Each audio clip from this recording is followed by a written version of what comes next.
Good morning বন্ধুরা, good morning from আমার পাড়া। আর এখন হচ্ছে তোমাদের টাইমটা বলা যাবে না। হ্যাঁ, এখন কটা বাজে সেটা বলবো না, কারণ আমার টাইম ক্যালকুলেশন করে আমারই মেরে দিচ্ছে অনেকে, ঠিক আছে, আমার এরিয়াতেই। তো টাইমটা বলা যাবে না, তবে এখন অনেক সকাল হয়ে গেছে। মানে অনেক সকাল বলতে হ্যাঁ, মোটামুটি সকাল, ভালোই সকালে আমি উঠেছি, ঠিক আছে। উঠে আজকের অন্যান্য দিনের তুলনায় অনেক সকালে যাচ্ছি। আর এখন না ট্রিপটা ঢুকেই যাচ্ছে, তো আমি তো ট্রিপ নেবো না, তোমরা ভালো মতনই জানো আমি সব ছাটের ট্রিপ নিই না। আর সবার আগে হচ্ছে যারা যারা চ্যানেল নতুন আছো, চ্যানেলটিকে লাইক করে সাবস্ক্রাইব করে দাও। আজকে সকালবেলায় বেরিয়ে পড়লাম আমার একটা কাজে। ফার্স্ট ট্রিপ নিয়ে যাবো টালিগঞ্জের আশেপাশে, 5 কিলোমিটার রাস্তা, 165 টাকা। হ্যাঁ, অনেক টাকাটা কম এই কারণেই, কারণ হচ্ছে আমাকে এখান থেকে বেরোতে হবে। হ্যাঁ, টালিগঞ্জ মেট্রো স্টেশন যাবে। আমি যদি এখান থেকে একবার বেরিয়ে যাই না, আরামসে 11টার মধ্যে 1000 টাকা আর্নিং করে নেবো। তবে আমি সকালবেলায় যেই সকালে উঠেছি সেই অনুযায়ী 1 ঘন্টা লেট হয়ে গেছে। ঘর থেকে বেরোতেই লেট হয়ে গেছিলো প্রায় 45 মিনিটের মতো। আর 15 মিনিট ধরে বসেছিলাম যে একটা ভালো ভাড়া নেব, তো ভালো ভাড়া পাচ্ছিলাম না। অ্যাট লাস্ট আমি একটা ভালো ভাড়া পেয়ে গেছি। হ্যাঁ, তো চলো প্যাসেঞ্জারটিকে পিক আপ করে নিই। নেক্সট ট্রিপের কথা হচ্ছে, ফার্স্ট ট্রিপে বললাম টালিগঞ্জের আশেপাশে যাচ্ছি। পুরো প্রপার জায়গা বলা যাবে না, অনেক কিছু গন্ডগোল হচ্ছে ট্রিপে। আমার ব্যবসায় ভোগাম্মা হয়ে যাচ্ছে। আমি হচ্ছে আজকে ডেটে সেকেন্ড ভাড়া পেয়ে গেছি। হ্যাঁ, সেকেন্ড ভাড়া আমি পেয়ে গেছি। আর আমার যে সেকেন্ড প্যাসেঞ্জার আছে তাকে আমি মানে বেহালার দিকে নিয়ে যাবো। টালিগঞ্জের কাছ থেকে পিক আপ করে বেহালার দিকে নিয়ে যাবো। তো ফার্স্ট প্যাসেঞ্জারের কাছ থেকে ভাড়া কম পাইনি খুব একটা, কারণ খুব একটা জ্যাম ছিল না, রাস্তা ক্লিয়ার ছিল পুরো। আমি এই বাজারের রাস্তা দিয়ে আসা পছন্দ করি না। ওই যে কেওড়া পুকুরে সবজিগোলা আছে, সবজিগোলা থেকে কবরডাঙ্গা থেকে অ্যাকচুয়ালি আমি টালিগঞ্জ আসা পছন্দই করি না, ঠিক আছে। তো তাও আসতে হলো, তোমরা জানো কাজ করতে হলে আমাদের অনেক কিছু স্যাক্রিফাইস করতে হয়। তো সেরকমই একটা স্যাক্রিফাইস করলাম, করে এলাম প্যাসেঞ্জারের কাছে। তারপরে হচ্ছে প্যাসেঞ্জারকে পিক আপ করে নিয়ে এসে টালিগঞ্জে নামিয়ে দিলাম। কিন্তু 5 কিলোমিটার ভাড়া পেলাম 165 টাকা, যেখানে 15 টাকা কোম্পানিকে দিতে হবে, আমার কাছে থাকবে 150 টাকা। তো 150 টাকা মানে অ্যাভারেজ 30 টাকা কিলোমিটার পেয়ে গেছি সকালবেলায়। তো ওই জন্য ওনার সাথে বার্গেনিং করে বাড়াইনি। আর এখন একজন না সেই নেক্সট লেভেলে বার্গেনিং করেছিল, 8 কিলোমিটার যাবে 250 করছিল। আমি বললাম না, 8 কিলোমিটার 250 এই সময় নিয়ে যাওয়া যাবে না। 290 করে করে অনেকবার রিকোয়েস্ট পাঠানোর পর এখন হচ্ছে আমার অ্যাকসেপ্ট করেছে। তাকে পিক আপ করতে যাচ্ছি, তাকে নিয়ে যাবো বেহালার দিকে। হ্যাঁ, বেহালার দিকে নিয়ে যাবো। তো এই প্যাসেঞ্জারের কাছ থেকে 290 পেয়ে যাবো, এখানে 160 পেয়ে গেছি, মানে 300, 100, 400, 460 হয়ে গেল ইনকাম। তাহলে এবারে হচ্ছে নেক্সট ট্রিপ থেকে কতক্ষণে পাই, নেক্সট ট্রিপটা আমাকে খুঁজে নিতে হবে। আর আমি তো ইচ্ছা করেই মানে বেহালা দিকে ট্রিপ নিয়েছি। আমি জানতাম বেহালা দিকে ট্রিপ পেলে ওখান থেকে একটা 200-300 টাকার ওপর ভাড়া পেলেও পেতেই পারি, বলা যায় না। সকাল যদি সাত দিয়ে যায় না, 500 টাকারও ভাড়া পেয়ে যেতে পারি। কারণ নেক্সট টাইম আমি অনেক ওইদিকে যখন গেছিলাম তখন আমি একটা ভাড়া পেয়েছিলাম যাত্রীর সাথে সেডান ট্রিপ, ঠিক আছে। সেডানে ভাড়া পেয়েছিলাম প্রায় 457 টাকা, তো সলিড ভাড়া ছিল ওইটা। তো যাই হোক, চলো এই প্যাসেঞ্জারটিকে পিক আপ করে নিই, নেক্সট ট্রিপে কথা হচ্ছে আবার তোমাদের সাথে। আমি এখন একটা হিউজ অ্যামাউন্টের ভাড়া পেয়ে গেছি। হ্যাঁ, বেহালার ভেতর থেকে আছি, বেহালার ভেতরে আছি, আর বেহালার ভেতর থেকেই ভাড়া পেয়ে গেছি। প্যাসেঞ্জারকে নিয়ে যাব হচ্ছে এর দিকে, গড়িয়াহাটের দিকে। হ্যাঁ, গড়িয়াহাটের দিকে নিয়ে যাব। 10 কিলোমিটার রাস্তা, 323 টাকা দিচ্ছিল, হঠাৎ করে দেখি 20 টাকা টিপস দিল। তো 20 টাকা টিপস দিল বলতে গেলে ওই দেখবে উবেরেও না আজকাল টিপস দেওয়া যায়। অ্যাকচুয়ালি এইটা ভাড়াটা উবেরে ঢুকেছে, ঠিক আছে। তো 343 টাকা দেখাচ্ছিল। আমি যদি 343 টাকা দেখিয়েছি মানে প্যাসেঞ্জারকে আরও বেশি দেখিয়েছে হয়তো। তো প্যাসেঞ্জারকে অফলাইন করে যদি নিয়ে যেতে পারি, 343 টাকা নর্মালি আমি পাচ্ছি, এটা আমি জানি। ওখান থেকে ট্যাক্স কাটবে কত, ওই দেখাচ্ছিল 40 টাকা কাটবে, 300 টাকা পাবো 10 কিলোমিটারে। তো 30 টাকা কিলোমিটার চলে আসছে, যার জন্য অ্যাকসেপ্ট করেছে। আর যদি প্যাসেঞ্জারকে অফলাইন নিয়ে যেতে পারি তাহলে 343-এর ভাড়াটা মিনিমাম ধরে নাও 400 টাকা থেকে যাবে গিয়ে। তো গিয়ে দেখি, চেষ্টা করে দেখি অফলাইন নিয়ে যেতে পারি নাকি, তাহলে 400 টাকা এক ট্রিপে হয়ে যাবে। যাচ্ছি গড়িয়াহাটে। হ্যাঁ, যাচ্ছি গড়িয়াহাটের দিকে। তো চলো প্যাসেঞ্জারটিকে পিক আপ করে নিই, নেক্সট ট্রিপে আবার কথা হচ্ছে তোমাদের সাথে। প্রায় 1 ঘন্টা বসলাম। হ্যাঁ, প্রায় 1 ঘন্টা বসলাম বালিগঞ্জ ফাঁড়ির ভেতরে, বুঝতে পারছো, বালিগঞ্জ ফাঁড়ির ভেতরে প্রায় 1 ঘন্টা বসার পরে আমি এখন একটা ট্রিপ পেয়েছি। হ্যাঁ, ঠিকই শুনছো, পুরোপুরি 1 ঘন্টা বসেছি। 1 ঘন্টা বসার পরে আমি এখন একটা ট্রিপ পেয়েছি। প্যাসেঞ্জারকে নিয়ে যাবো সাউথ সিটি মল। যথেষ্ট ভালো ট্রিপ, ট্রিপটা খারাপ না, কিন্তু আমার কাছে ভাড়া পেয়েছি 155 টাকা 5 কিলোমিটারে। তো এই জায়গাটাতে একটু আমার প্রবলেম আছে। 105 কিলোমিটারে, এই 5 কিলোমিটারে 155 টাকা, 160-65 টাকা হলে ভালো হতো। তো অনেক বেশি সস্তায় নিয়ে যেতে হচ্ছে, কিছু করার নেই। তো কারণ হচ্ছে এখান থেকে ট্রিপ পাচ্ছিলাম না, 1 ঘন্টায় বেরোতে হবে। আর সত্যি কথা বলতে 30 টাকা কিলোমিটার চলে আসে, 30 টাকা 31 টাকা কিলোমিটার আসে, 5 কিলোমিটারে 155 টাকা, মানে 31 টাকা কিলোমিটার। আর প্যাসেঞ্জারকে নিয়ে যাবো বললাম আমাদের মিনা এন্টারপ্রাইজ। ও এটা মানে সাউথ সিটি কমপ্লেক্সেই মনে হচ্ছে নিয়ে যাবো। যাই, আর কি করা যাবে এখান থেকে মানে কি করে কি ইনকাম করে বুঝতে পারছি না, দেখা যাক, যাওয়ার পরে বোঝা যাবে। আর এখানে এই পারে রাস্তাটা মনে হচ্ছে এখন মানবে আছে, যে রাস্তাটা দিয়ে আমি যাবো, তার জন্য আমাকে ঘুরে যেতে হবে, ফালতু কা তেল পড়বে এক্সট্রা। যাই, কপালে এটাই ছিল, এটাই হোক। 4 কিলোমিটারে যদি কভার করতে পারি সেটা একটা আলাদা ব্যাপার, দেখছি তাহলে প্রফিট মার্জিনটা একটু বাড়বে। তো চলো প্যাসেঞ্জারকে পিক আপ করে নিই, নেক্সট ব্যাপার কথা হচ্ছে তোমাদের সাথে। আমি এখন আজকে ডেটে আমি আরেকটা ট্রিপ পেয়ে গেছি। হ্যাঁ, আমি হচ্ছে আরেকটা ট্রিপ পেয়ে গেছি। আর এই ট্রিপটাতে না প্রফিট মার্জিনটা তাও ঠিকঠাক আছে বলবো, কারণ হচ্ছে প্রথম কথা, প্যাসেঞ্জারের কাছে আমি অলমোস্ট 1.5 কিলোমিটারের মতন যাচ্ছি, আর গল্ফ গ্রিন এরিয়া থেকে পিক আপ করছি। আর প্যাসেঞ্জার যাবে মাত্র 2 কিলোমিটার, তো 2 আর 1.5 3.5 কিলোমিটার, তো এবারে 4 কিলোমিটার টোটাল ডিস্টেন্স ধরলাম। আমার খালি গাড়ি নিয়ে যাওয়া নিয়ে প্যাসেঞ্জারকে পিক আপ করে ড্রপ করা অবধি টোটাল 4 কিলোমিটারে যদি হয় সেখানে 140 টাকা পাচ্ছি। খুব একটা খারাপ পাচ্ছি না, যথেষ্ট ভালো ভাড়া পাইছি। তাই বলি ভাই যাই, রকেটের মতন যাই, প্যাসেঞ্জারটিকে পিক আপ করে নিই। আর প্যাসেঞ্জারটিকে নিয়ে যাবো ভাই আনোয়ারসার দিকে। হ্যাঁ, আনোয়ারসার দিকে। আর একটা পচা জায়গায় ফেসেছিলাম, বালিগঞ্জে ফাঁড়ির ওখানে, তোমরা সকলেই জানো, পুরো বেকার একটা জায়গা, ফালতু জায়গা। মানে ওই জায়গায় ফেসে থাকে 1 ঘন্টা সময় নষ্ট হয়ে গেল, 1 ঘন্টা সময় নষ্ট হলো। ওই সময়টা যদি না নষ্ট হতো না হয়, অনেক বেশি টাকা ইনকাম করে ফেলতাম। আমার আজকে মিনিমাম 2000 টাকা ইনকাম করতে হবে, সবে মাত্র 950 টাকা ইনকাম হচ্ছে। আর এটা মারার পরে 1100 টাকা হয়ে যাবে এটা মারার পরে। চলো প্যাসেঞ্জারকে পিক আপ করে নিই, তারপরে দেখছি নেক্সট ট্রিপে কি হয়। এখন না একটা পছন্দ কাস্টমার গেছি, বা ফোনই ধরে না, আমি জানি না এটা ফেক ট্রিপ নাকি। আর যদি ফেক ট্রিপ হয় তো সত্যি কথা বলছি, মা মাসি করে ছেড়ে দেবো, জারি হবে এটা, তারা আমি অবস্থা খারাপ করে ছেড়ে দেবো। হ্যালো, হ্যাঁ, আমি তো এই লর্ডসের মোড়ের কাছে আছি। আপনি লর্ডসের মোড়ে কি ওই পারটা দাঁড়িয়ে আছেন? যাদবপুর থানার দিক করে দাঁড়িয়ে আছেন?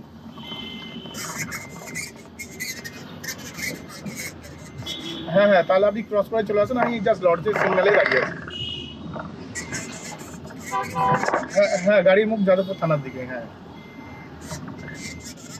ঠিক আছে ঠিক আছে, এই সাইডে মিয়ামরের সামনে দাঁড়াচ্ছি, ঠিক আছে। গাড়ির নাম্বার হচ্ছে 4602 টাটা জেস্ট। হ্যাঁ হ্যাঁ, তো যাই হোক, তোমাদের বললাম একটা পাগলা চোদা প্যাসেঞ্জার পেয়েছি। সে এতক্ষণে ফোন ধরেছে আর বলছে দাদা আমি ওইদিকে যাবো, আপনি ওইদিকে দাঁড়ান। কখন থেকে ভাই ফোন করছি, আমি ভাবছিলাম এবার ক্যান্সেল করে দেবো, দাও তুমি গাদার গাড়ি। ঠিক আছে, চলো প্যাসেঞ্জারটিকে পিক আপ করে নিই। আর 7 কিলোমিটারের ট্রিপ আছে, 243 টাকা ভাড়া পেয়েছি, খুব একটা খারাপ পাইনি, ভালো ভাড়া পেয়েছি। এটা খালি সেডানের জন্য অনলি পাচ্ছি, সেডান ট্রিপ অ্যাক্টিভ করা আছে বলে।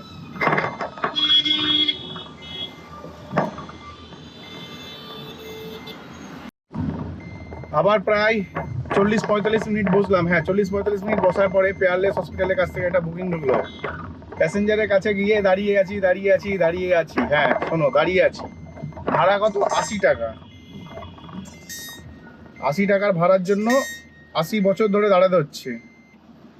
বুঝতে পারছি কি বলছি? 80 টাকা ভাড়ার জন্য 80 বছর ধরে দাঁড়াতে আছে। তারপরে একটি লোক আসলো, লোক এসে বলে দাদা গাড়ি ঘুরিয়ে নেন, গাড়িটা ঘুরিয়ে নেন, আমাকে বলছে। আমি বলি গাড়িটা ঘুরিয়ে নিয়ে আমি কোথায় যাবো? বলছে আপনি গাড়িটা ঘুরিয়ে নেন না, আপনাকে আমি নিয়ে যাবো, শর্টকাট রাস্তা, পুরো শর্টকাট। আমি বললাম ও আচ্ছা, পুরো শর্টকাট? বলছে হ্যাঁ, পুরো শর্টকাট রাস্তায় দাদা নিয়ে যাবো, একদম সলিড, একদমই হবে। তো এখন তোমাদের দেখাই, যাত্রী সাথীতে একটা ট্রিপ, উবেরে একটা ট্রিপ, আর ইনড্রাইভে একটা ট্রিপ। ঠিক আছে, পজ করে দেখে নিও। 3টে অ্যাপে পরপর 3খানা ট্রিপ নিয়ে নিচ্ছি একসাথে। এটাকে বলে ব্রেন, ঠিক আছে, এটাকে বলে ব্রেন। প্যাসেঞ্জার আমাকে বলছে 80 টাকা ভাড়া দেবে, উবেরে ঢুকেছে 80 টাকায়, ক্যাশ ট্রিপ ছিল, তো 80 টাকা ছোট্ট ট্রিপ। আমি বলি তাহলে এই গ্রাম থেকে ভাড়া ঢুকছে না, এই পেয়ারলেস হসপিটালের কাছে দাঁড়িয়েছিলাম, এই গ্রাম থেকে ভাড়া ঢুকছে না, এই গ্রাম থেকে বেরোনোর একটাই উপায় আছে, যেটা হচ্ছে তোমার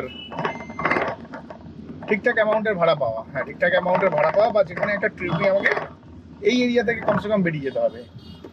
হ্যাঁ ঠিকই শুনছো, এই এরিয়া থেকে কমসে কম বেরিয়ে যেতে হবে, আর নয় আর এখান থেকে বেরোতেই পারবো না। বুঝতে পারলে কি বললাম? ঠিকই শুনছো, মানে এই এরিয়া থেকে হয় বেরিয়ে যেতে হবে একটা ট্রিপ নিয়ে, আর নয় আমি আর এখান থেকে বেরোতে পারবো না। তো এইভাবে আমি কি করলাম, বুদ্ধি খাটিয়ে একটা ট্রিপ নিলাম, যে মুকুন্দপুর দেখাচ্ছে। মুকুন্দপুর মানে হচ্ছে আমি জানি এইদিকে যাবে, মানে টুয়ার্ডস রুবি হসপিটালের কাছাকাছি আর কি, এটাই আমি ভেবেছি। প্যাসেঞ্জার কি বলে জানো এসে?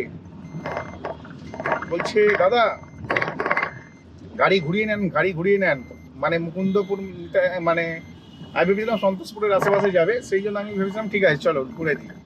উরি বাবা, তারপরে দেখি তো এই মুকুন্দপুর সেই মুকুন্দপুর না, এই মুকুন্দপুর মানে হচ্ছে সেই খালের ধারের দিকে, মানে অনেক ভেতর দিকে, ঠিক আছে। আবার কি তোমার খুব বাজে একটা মানে এক্সপিরিয়েন্স হলো। প্যাসেঞ্জার বলছে গাড়ি ঘুরিয়ে নিন, আপনাকে শর্টকাটে নিয়ে যাবো। আমি তখন বুঝে গেছি ঠিক আছে, শর্টকাট মানে বিশাল শর্টকাটে নিয়ে যাবে।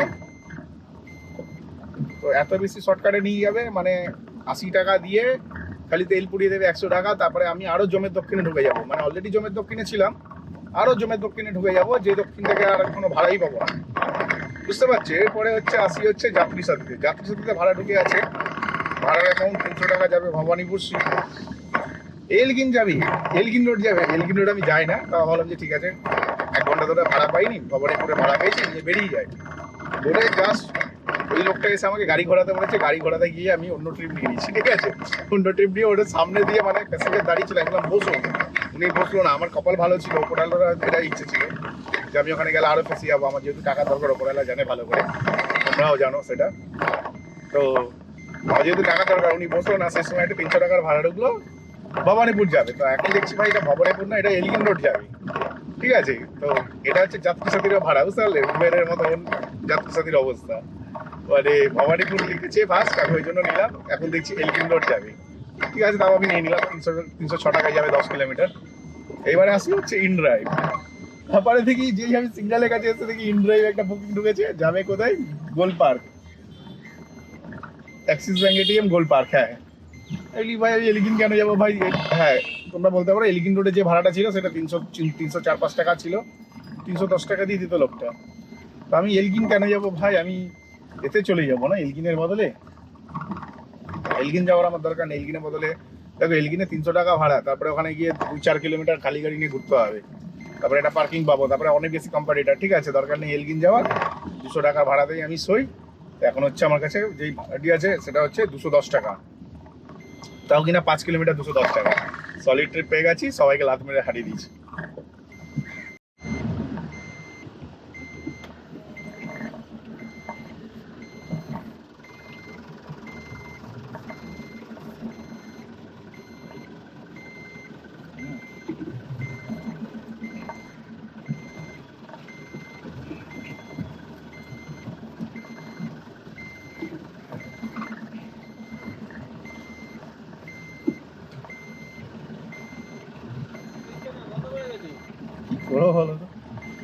তো যাই হোক বন্ধুরা, আমি হচ্ছে এখন আর একটা ট্রিপ পেয়ে গেছি। হ্যাঁ আমি একটা ট্রিপ পেয়ে গেছি, এখানে প্রায় বলতে পারো 1:30 থেকে 2:30 অবধি বসে আছি।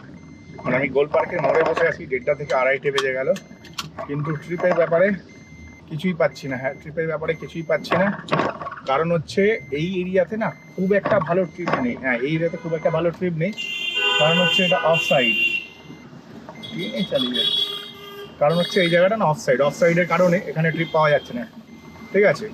তো আমি কি করব লাস্ট পর্যন্ত হচ্ছে আমি হচ্ছে একটা উবেরের ট্রিপ নিয়েছি, 150 টাকা ভাড়া। হ্যাঁ 150 টাকা ভাড়া, 6 কিলোমিটার যাবে, 150 টাকা আমি পাবো। তো আমার দেখে মনে হলো ট্রিপটার ফেয়ার আরেকটু বেশিই আছে। হ্যাঁ ট্রিপটার ফেয়ার আরেকটু বেশি আছে, কারণ কোম্পানি ওখানে তো ওনার ইনক্লুডেড করে রেখেছে, আর ক্যাশে ট্রিপটা আছে। তো উবেরকে তো টাকা দেওয়ার প্রশ্ন আসে না, তাই বললাম ট্রিপটা করে মালঞ্চ সিনেমা হলের কাছে অব্দি বেরিয়ে যায়, তারপর ওখান থেকে বাড়ি হয়তো চলে যেতে পারি, কারণ এছাড়া তো কোনো আর উপায় দেখছি না।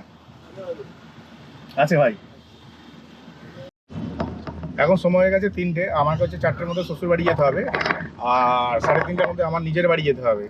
এবার ব্যাপারটা হয়ে গেছে আমি শ্বশুর বাড়ি কী করে যাবো বা নিজের বাড়ি কী করে যাবো বুঝে উঠতে পারছি না, কারণ আমার তো একটুখানি লোন অনেক বেশি হয়ে গেছে। ছেলেকে ভর্তি করানোর জন্য আমাকে একটু ধার করতে হয়েছিল টাকা পয়সা, তো সেই সমস্ত টাকা আমাকে দিতে হবে, যার কারণে না আমাকে একটু বেশি খাটতে হবে লাস্ট 2 মাস। তো মোটামুটি 20 দিনের মতন মনে হতেই চললো হয়তো, আর 1 মাস 10 দিন কাজ করতে হবে একটু ট্রেনে, কারণ পার ডে একজনকে 300 টাকা করে দিতে হয়। আর এখন না মানে একটা ট্রিপ পেয়ে গেছি, টালিগঞ্জ স্টেশন যাবে। হ্যাঁ টালিগঞ্জ স্টেশন যাবে, ওই চারু মার্কেটের কাছে যে টালিগঞ্জ রেল ব্রিজ ওইখানেই মনে হচ্ছে যাবে। তো প্যাসেঞ্জারটাকে জিজ্ঞাসা করলাম যে আপনি কোন জায়গাটায় আছেন, তো প্যাসেঞ্জারটা আমাকে বললো যে আমি টালিগঞ্জ স্টেশন যাবো। প্যাসেঞ্জারটার গলিতে যদি ঢুকতে বলে ভাই গাড়ি নিয়ে, আমি গলিতে ঢুকতে পারবো না, উনি যদি বাইরে আসে তবেই নিয়ে যাবো, আর নয়তো বলবো যা ভাড় মে যা, এটাই বলবো, এছাড়া আর কিছু বলবো না। কিন্তু প্যাসেঞ্জারটা এমন একটা জায়গায় আছে ও গলিতে ঢোকার কথাই বলবে, আমি গলিতে ঢুকবো না, সিধা হিসাব নো বকবাস, গলিতে ঢুকবো না, গেলে চলুন, না গেলে ফেটে যান। তো যাই হোক, চলো এই প্যাসেঞ্জারটাকে আপাতত যাই প্যাসেঞ্জারের কাছে। আমি ভেবেছিলাম তো এখান থেকে গাড়ি ঘুরিয়ে বাড়ি থেকে চলে যাবো, আর অ্যামাউন্টটা একটু ভালো দিয়েছে যার কারণে না নিয়েছি, 194 টাকা দিয়েছে। তো ভাবলাম চাই এই ট্রিপটা করে তারপর নয় বাড়ির দিকে যাবো। আমি এখন হচ্ছে বাড়ির দিকে চলে যাচ্ছি। হ্যাঁ, একটা লাস্ট ট্রিপ পেয়েছিলাম, লাস্ট ট্রিপটা নেওয়ার পরে ভাই কি বলবো, অসাধারণ ট্রিপ পেয়েছি। 190 টাকা ভাড়া ছিল, অলমোস্ট 5 কিলোমিটার রাস্তা ছিল, কিন্তু ওটা আমি 3.5 কিলোমিটারে কভার করে দিয়েছি। হ্যাঁ, আলতু ফালতু ঘোরা দেখাচ্ছিল অনেক, আমি একটা শর্টকাট মেরে দিলাম। মেরে ঠিক টালিগঞ্জের রেলওয়ে স্টেশনের যে রাস্তাটা আছে ওই রাস্তাতে তুলতে হতো। আমি যে মানে কি বলবো, লেক গার্ডেন্সের যে ব্রিজের নিচ থেকে একটা রাস্তা আছে, ওই ব্রিজের নিচের রাস্তাটা ধরলাম, ধরে আমি ওটা থেকে নিয়ে বেরিয়ে চলে গেলাম, আর আমার কাজ সম্পূর্ণ করলাম। হ্যাঁ, এইভাবে শর্টকাটে মেরে 190 টাকা কামিয়ে নিলাম। 195 ছিল, হ্যাঁ 195 ছিল, মানে 200 ধরে নাও। তো যথেষ্ট ভালো টাকা ইনকাম ছিল। আর তোমাদের দাদা হচ্ছে মানে জিম টিম করছে, বডি বানাচ্ছে, দেখে না একটুখানি ট্রাইসেপ বাইসেপ, ঠিক আছে। তো এখন না মানে কি বলবো, বেশ ভালো একটা ট্রিপ আর কি করেছি। পাগলা চুদার মাল, একটা সালা ব্যাটারি রিক্সা, মালটা রিক্সার মধ্যে এত লোক তুলেছে, ঠিক আছে, ক্যাপাসিটি নেই ওখানে আর বসানো, মানে রিক্সাটা না গাড্ডায় পড়ে গেছে আর উঠতে পারছে না, মানে আমার গাড়ি পেছন দিকে চলে আসছিল আর আমার গাড়িতে খুলে লেগে যাচ্ছিল। তো যাই হোক, যথেষ্ট ভালো টাকা ইনকাম করেছিলাম। টার্গেট ছিল যে 2000 টাকা নেট আমার ব্যালেন্স করতে হবে, আজকে ব্যাংক ব্যালেন্স 2000 টাকা করতে হবে। তো ব্যাংক ব্যালেন্স 2000 টাকা করা হয়ে গেছে। তেল ভরেছিলাম 650 টাকার তেল ভরেছিলাম। গাড়িতে তো ভর্তি, মানে ভরপুর তেল আছে, মানে এত তেল আছে ভাই কি বলবো, ভরে ভরে তেল আছে গাড়ির মধ্যে। মানে এখনো গাড়িতে যা তেল আছে 3000 টাকা ইনকাম করা যাবে, ঠিক আছে। কিন্তু অ্যাকচুয়ালি আমি টালিগঞ্জ ফাঁড়ি থেকে খালি গাড়ি নিয়ে আসছি। হ্যাঁ, টালিগঞ্জের যে রেলওয়ে স্টেশন আছে, টালিগঞ্জ স্টেশন, ওখান থেকে আমি খালি গাড়ি নিয়ে আসছি, মানে লেক গার্ডেন্সের কাছ থেকে খালি গাড়ি নিয়ে। আমার বাড়ির ডিস্টেন্স পুরো 7 কিলোমিটার। আমি চাইলে ভাড়া খাটতে পারতাম, কিন্তু ভাড়া খাটতে গেলে একটু লেট হয়ে যাবে, যার জন্য ভাবলাম ঠিক আছে এটাই সই, খালি গাড়ি নিয়ে বাড়ি যাচ্ছি।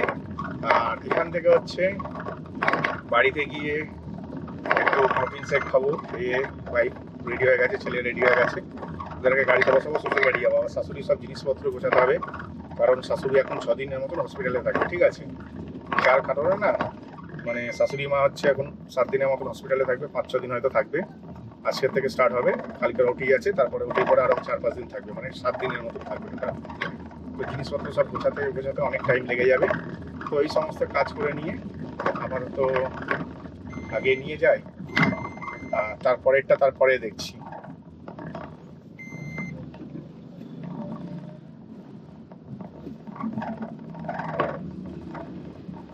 এরপরেরটা না আমাকে মানে দেখতে হবে আর কি, মানে কি করা যায় আর কি। মানে এখন তো নিয়ে যাবো, কালকে ওটি আছে, কালকে আমার লোনও আছে, তো সেই সমস্ত টাকা জোগাড় করতে হবে। আজকে মোটামুটি নেট 2000 টাকা আছে, 300 টাকার মধ্যে চলে যাবে। ভাবছি এখন শাশুড়িকে ছাড়ার পরে আমি যদি কোনো করি, মানে কাজ করি আলাদা করে, তার জন্য একটা শর্টস আপলোড করে দেবো ইউটিউবে। তো চলো, আজকে ভিডিওটা আমি এখানেই শেষ করলাম। ভিডিও যদি ভালো লাগে চ্যানেলকে লাইক করে সাবস্ক্রাইব অবশ্যই করে দেবে। তো চলো, টাটা, বাই বাই।